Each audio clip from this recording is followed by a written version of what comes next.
Good evening, viewers. Night here, welcoming you back to the horror room. Is anyone ready for Halloween? I know I am.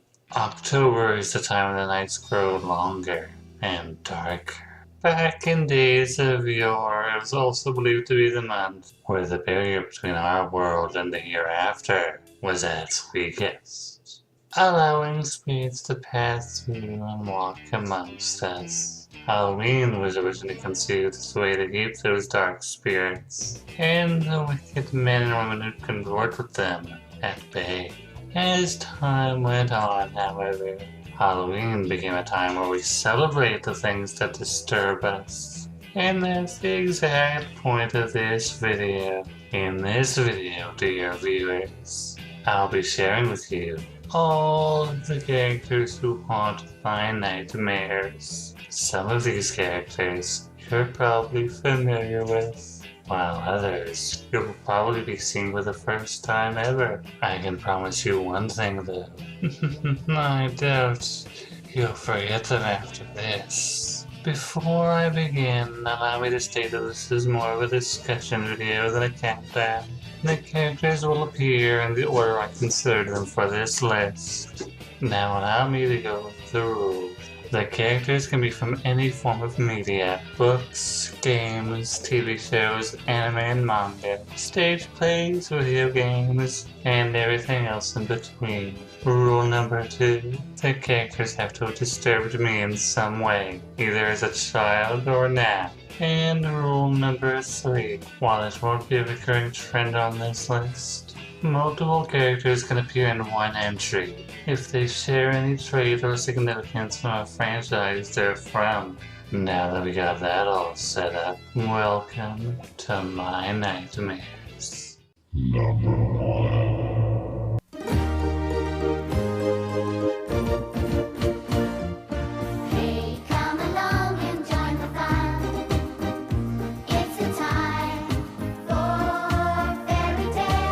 Wait, what's this? A cheery intro to an anthology series for kids? Why is this on my list? I must have grabbed the wrong video. Oh, please don't, please! I've broken your promise to me, so you must be punished!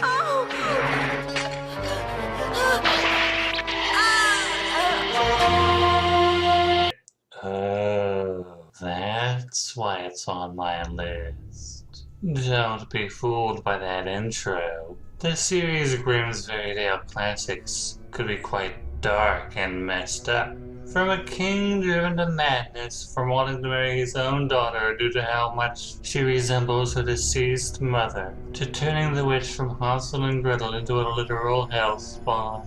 Many a disturbing scene and horrifying undertone could be found in this charming little series for children. The story I'm looking at, however, doesn't feature wicked witches or manipulative demons, but rather that famed nobleman Bluebeard. You've probably heard this fairy tale referenced somewhere, but how many of you can say you actually know this story, despite being insanely wealthy? The nobleman Bluebeard is also insanely ugly, and the only way he can take a wife is by paying an insanely high dowry. And while the young woman he takes for a wife has everything she could long for, from beautiful dresses to delicious food, she is always forbidden to enter one certain room. What's in this room and why is she forbidden to enter, you might ask? Well...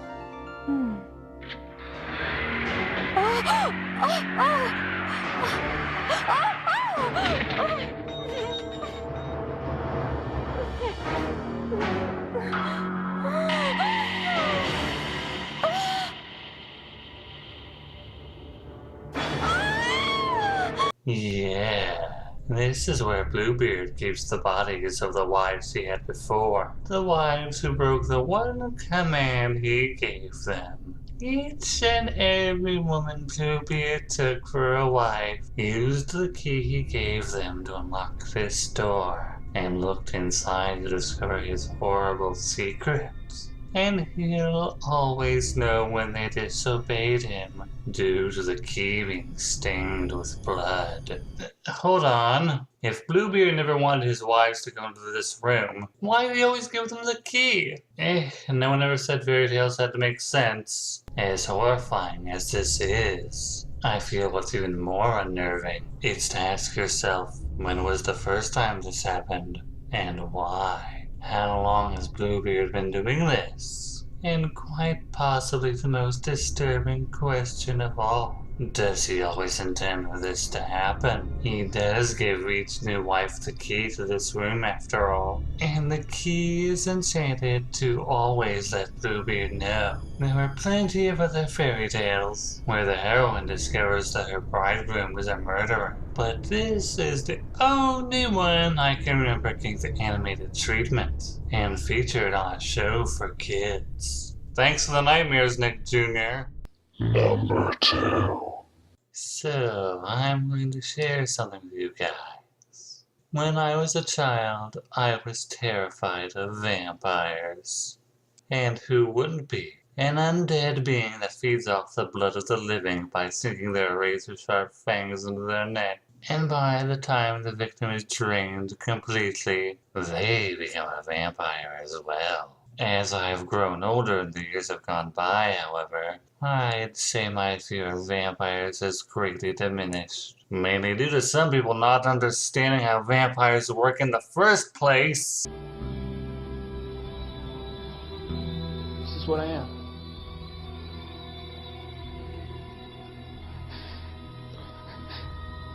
It's like diamonds. I hate glitter! There is one character who sort of brought back my fear, though. Okay, let me explain. While Yokai Watch is a kid-friendly comedy franchise, there are some characters that are considerably disturbing, especially when you read their profiles. Anyone spirited by Gush, for example, will suffer excessive nosebleeds. Dracula here is based on the Western concept of vampires, especially Dracula, after which it is named. According to both the games and the anime, Dracula was originally just an ordinary cat that was bitten by a vampire and died before it got to taste a piece of chocolate. Bitter over this fact, Dracula now goes out of its way to bite everyone, human and yokai alike. Now at first that doesn't sound so bad, until you see exactly what happens when Dracula bites a victim. Whenever Dracula sinks its fangs into a victim, the poor soul immediately becomes another Dracula, and immediately seeks out someone new to bite. There was a Halloween episode of the anime where a Dracula had bitten several people in Springdale and decided to chase after Nate and his friends. As the episode goes on, more and more people become Dracula. Not even Nate's schoolmates are safe from this epidemic. By this point, it appears that the Dracula transformation has become an airborne virus. You don't even have to be bitten by a Dracula to become one of them. You just have to breathe in the air. Fortunately, it appears Nate was just having a nightmare, but the fact Dracula's medal appears in the recap of this episode calls into question, was Dracula really just a figment of Nate's imagination, or something far more sinister? Number 3.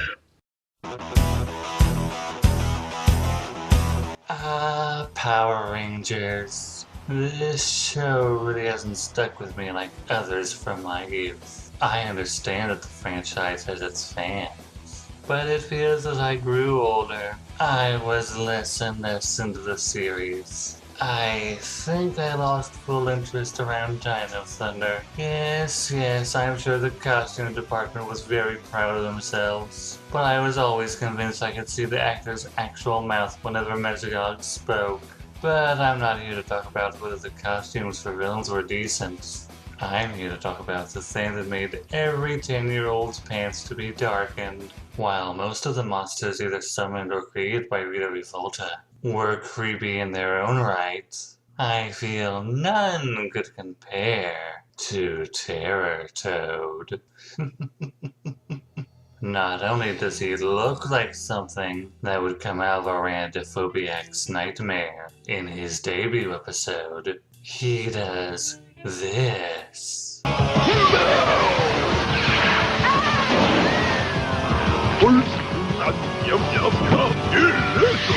This has to be the only time I can remember actually being scared when the Rangers fought a monster. Yes, Rita's baked baddies always had the intent of killing the Rangers, but I don't remember a single one that actually ate them. I suppose some of the scare factor is lightened by the fact that he's using magic to convert the Rangers into energy before he consumes them. But look what happens when they manage to chop off his horn. And I'm going to start with you.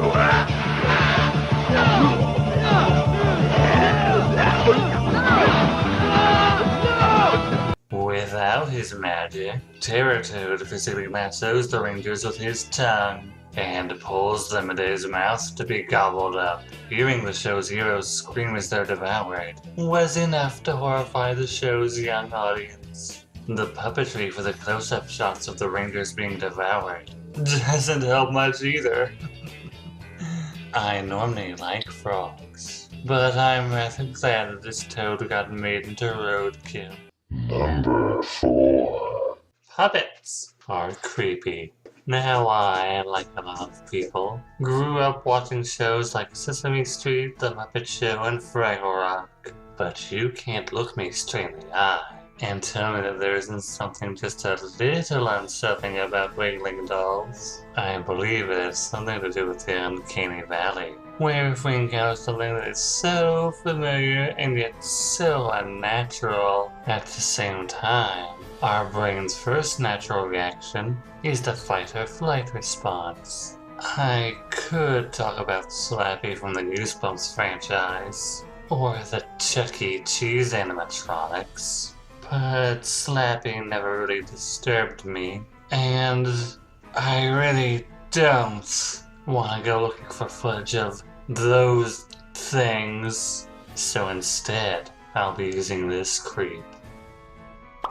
Lord Kuruku, from the movie Unico and the Magic Island. Kuruku was once an ordinary puppet, but his uncaring owners threw him out, rather than untangle his strings one day. Cast into the ocean as trash, Kuruku washed up onto the island at the edge of the world, where, fueled by anger and the sun, he came to life and vowed to make the world pay for his mistreatment. As the years went by, Kuruku became a powerful magician and took an apprentice named Toby, who he then charged with seeking out living creatures and turning them into living puppets, which he would use to build his castle. Everything about Kuruku is discomforting. His worldview, those giant eyes that bulge out of his narrow face, the magic he uses to turn others into living puppets for his amusement, and his voice. I want you to deal with this annoying pair of little trespassers, Toby. Cherry, Toby! I beg a favor of you, Lord Kuruku. My, this is a big day for begging favors. What is it? Why, they are only children, Master. Please don't force me to turn them into living puppets. Well then, what is it that you propose? As they are only children, let me turn them into toys, Master.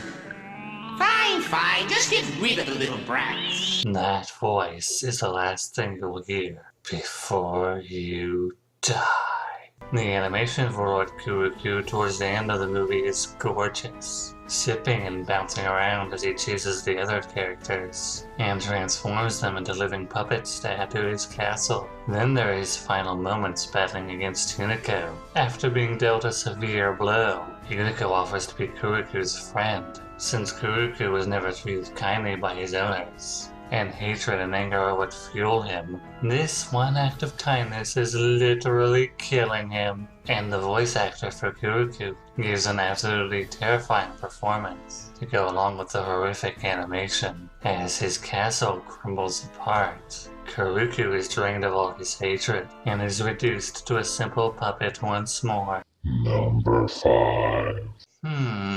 Considering the previous entry, this next one might feel less grandiose. But I am a stickler for the criteria I set. I guess that's just the way the cookie crumbles sometimes. So, back when I was a kid, I hated being in dark rooms. And I hated walking down dark hallways when visiting a relative, though I'd usually have to if I wanted to use the bathroom or something, even though I know now that there was never anything to be afraid of. Back then, I was very nervous, and convinced that something was just waiting in the dark to jump out and get me. That's relatively the same feeling I get from never-ending nightmares. Just walking down dark hallway after dark hallway, waiting for something, anything, to happen, and you're completely terrified when it finally does.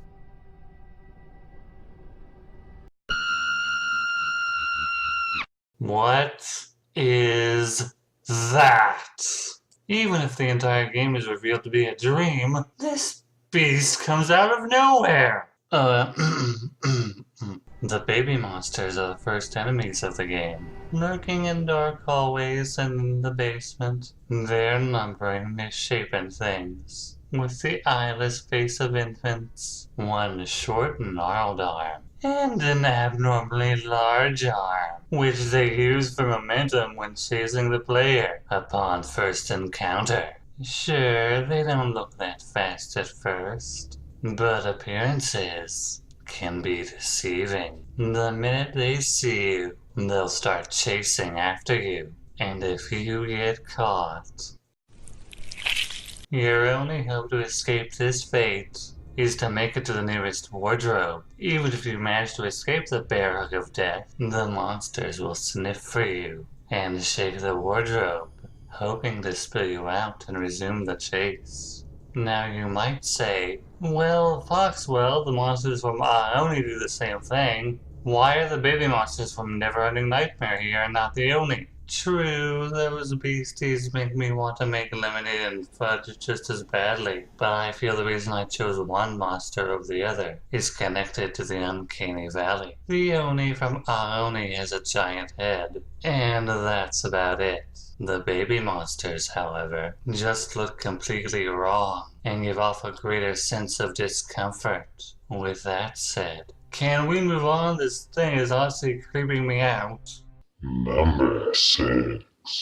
So, I've already talked about one green man-eating monster that terrified me as a child. Now I'm going to talk about one that terrified me when I entered my 20s. I'm not sure how many people know this, but Little Shop of Horrors was originally a dark comedy in 1960. And the minute I mentioned that title, you know what I'm about to talk about, don't you? There have long been stories of man-eating plants, and it seems to be a trope in movies like Jumanji, where literally everything in the jungle is out to kill you. But there's no denying that Audrey 2 is probably the most infamous of these carnivorous carnations. I'll be talking about both versions of this infamous plant, since I found to be both equally disturbing. Let's talk about the version of Little Shop of Horrors most people are familiar with, the 1986 version. While it's clear the movie is meant to be humorous,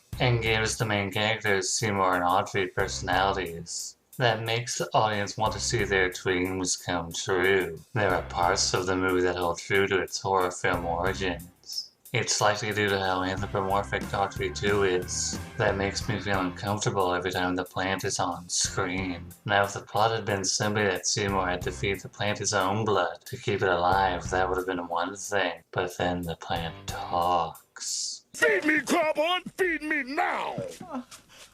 I can't. I'm starving! It is just as sapient as a human. It's able to reach across the room with its tendrils, and its bulb is a giant mouth full of teeth. I've heard from several reviews that Audrey 2 is meant to represent the devil, while Seymour is meant to represent Faust. The plant offers Seymour anything and everything he desires, in exchange for fresh blood and flesh.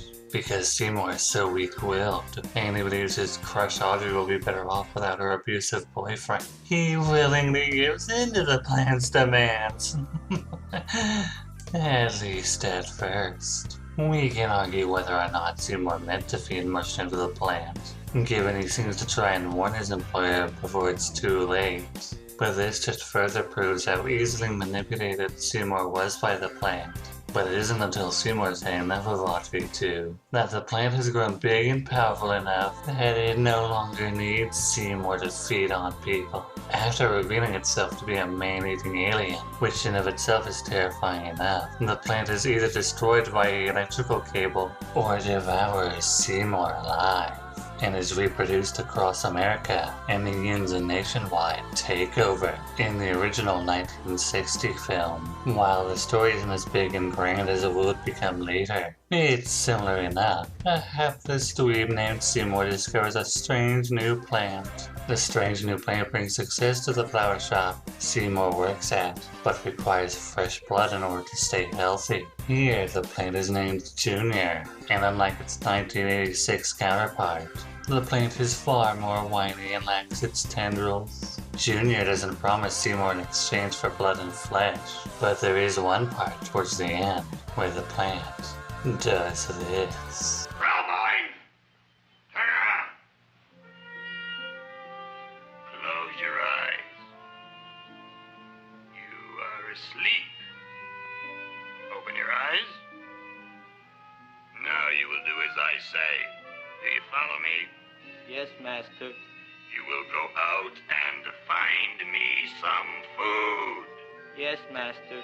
Little Shop of Horrors is one of the pieces of media that I can honestly say disturbed me when I first saw it.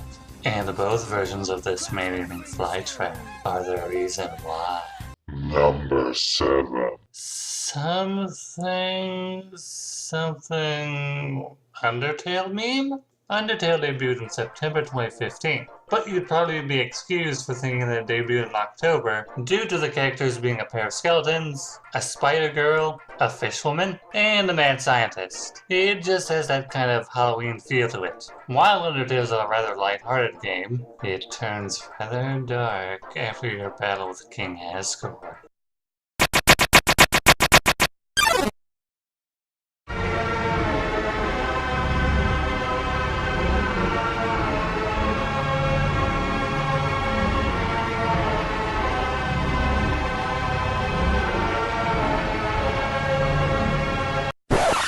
Did you think I was talking about Omega Flowey?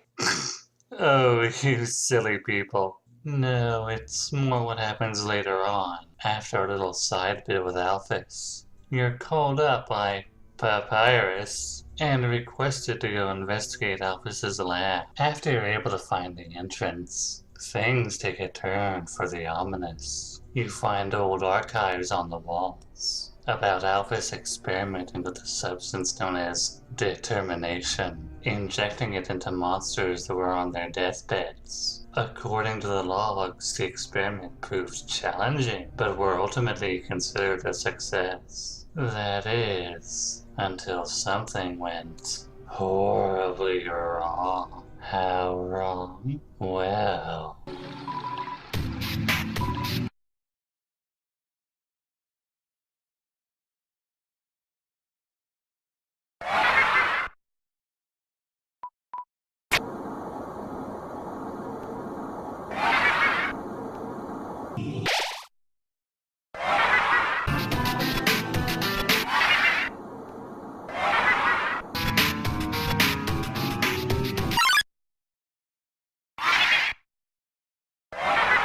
These are the amalgamations, the result of the experiments Alphys conducted on monsters. By injecting them with determination, she'd preserved their souls, even as their bodies had begun to fade away to dust. Unfortunately, the side effect of this had been that several of the monsters' bodies still began to decompose and meld together, creating horrific abominations.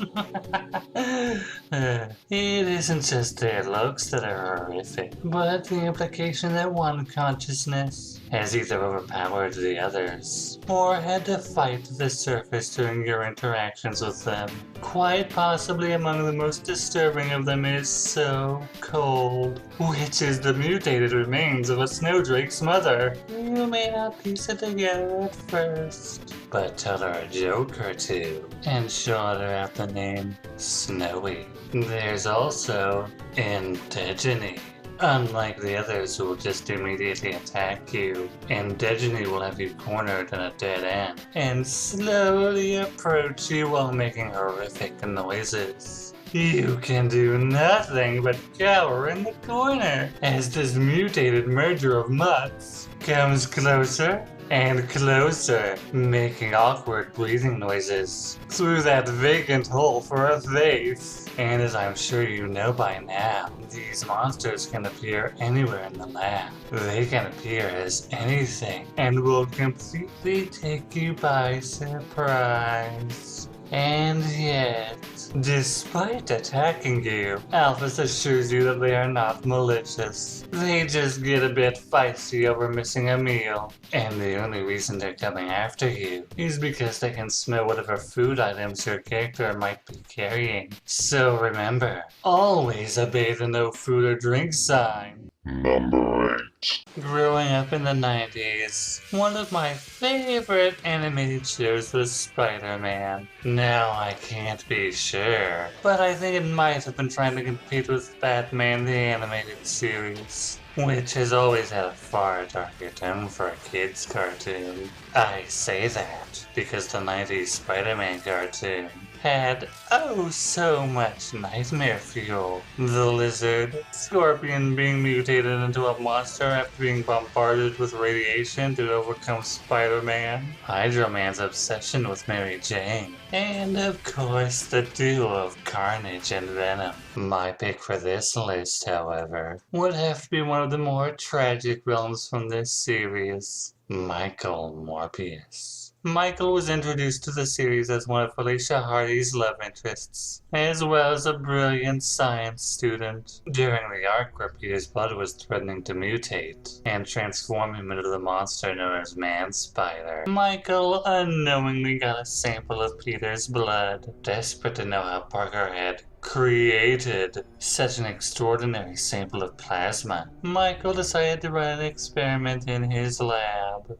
Unfortunately, Michael kept pet vampire bats in his lab, and one just couldn't resist that tempting tray of plasma. After taking a few sips, the bat bit Michael as he tried to shoo it away, unintentionally injecting Michael with the blood sample he had modified. Like when the spider had bitten Peter, the bite from the bat had turned Michael into a metahuman. Michael was now gifted with super hearing, smell, strength, and the ability to levitate and fly. Unfortunately, it also caused him to be cursed. I feel a hunger! Just like the mythical vampire, Michael felt compelled to prey upon humans and drain them of their plasma. To get the nutrients he needed, Michael had to sneak up on his prey and extract their blood through the holes in the palms of his hands. While he may not have had to bite into people's necks, this was still terrifying for 12-year-old me. Discovering the vampire's identity after a fight, Spider-Man was horrified to learn that he had unknowingly cursed someone else to live through the same waking nightmare that he was currently going through. The arc ended with Michael trying to fight off the urge to feed, but instead mutated into a hideous man-bat and flew away from New York while his mind was still human. Like I said, Michael Morbius is truly a tragic character. By the end of his arc, you'd barely recognize him as the young man with so much promise. What probably makes it worse is while Michael knew what he was doing was wrong and disgusting, he was compelled to continue, conceding to an instinct he could barely control. Number 9. I want you to imagine the most mentally broken person. Someone who was born being completely apathetic to things like joy and hope. A person so detached from morality that they see absolutely nothing wrong with seeking out others and forcing them to go through mental and emotional hell, keeping them as prisoners and cutting off all connections from the outside world, forcing them into a kill or be killed situation, and then forcing them to hold a trial where the sentence for the guilty is death. All for the sake of seeing how long before the survivors break and give in to ultimate despair. You already know who I'm talking about, don't you? Junko Enoshima from Danganronpa is that kind of person, hiding behind the persona of Monokuma. Junko took over Hope Peaks Academy, abducted several high school students, and enrolled them, forcing the students to live at the academy, and forced the students into several death games, in the form of a school trial where the charge is always the murder of fellow students. If discovered, the guilty party would be sentenced to execution. If the students chose wrongly, though, the true culprit would be allowed to leave the school, while everyone else would be executed. How does Junko ensure that the students will have no choice but to play along? By pressuring them not only with their freedom, but by threatening to reveal the secrets of a few selected students, such as Chihiro Fujisaki and Mondo Uwada. Each execution she sets up is far more insane than the last. From stoning someone to death with baseballs, to seemingly just burning someone at the stake, only to hit them with a fire truck. Why does she do all these things? To force despair on everyone around her, and the world if possible. Junko claims to have been overwhelmed by boredom, and then despair the very moment she was born, and has been obsessed with despair ever since. It doesn't matter if she's inflicting despair upon others, witnessing people give into a despair she played no part in, or experiencing despair herself, as sick as it sounds. Despair is truly the only thing that makes Junko happy and makes her feel alive. It's her heroine, and she wants to share the needle with all of mankind. Gifted with an insanely high intellect, Junko was able to create Monokuma, a cybernetic bear she claims rivals the tech of NASA, came up with a method to wipe people's memories, and created an entire virtual world with the intention of downloading her consciousness into the bodies of everyone who died during the second game. Knowing practically everything about every student she intended to kidnap also says a lot about her research skills, and allows Junko to perfectly manipulate her victims. Junko holds no loyalty to anyone, including her family, during the time where she wiped the memories of all the students in the first game. Junko traded places with her sister, Mukuro Ikusaba, only to kill her off early in the game, because she claimed Mukuro wouldn't be able to pass herself off as Junko for very long. And the reason for that is Junko arguably has multiple personality disorder. I say arguably because Junko is able to shift between them at will, due to getting bored very easily. Junko often switches personalities with the ease you would flip a light switch on and off. Each personality has the same mentality, justifying her actions despite admitting she has no legitimate reason to do any of the horrible things she's done. That is the most horrifying thing about Junko, and why she's on this list. Her actions are completely meaningless even to herself, and she only goes through with them because she feels like it. And so we've come to the end of my little list. I hope you found it as lovely to watch as I did to make it. Before I retire for the night, however, allow me to ask, do you find any of these characters as unsettling as I do? Or do you have your own lists of creepy customers? This is Night Eye saying, thanks for letting me share my thoughts. Please, share yours with me.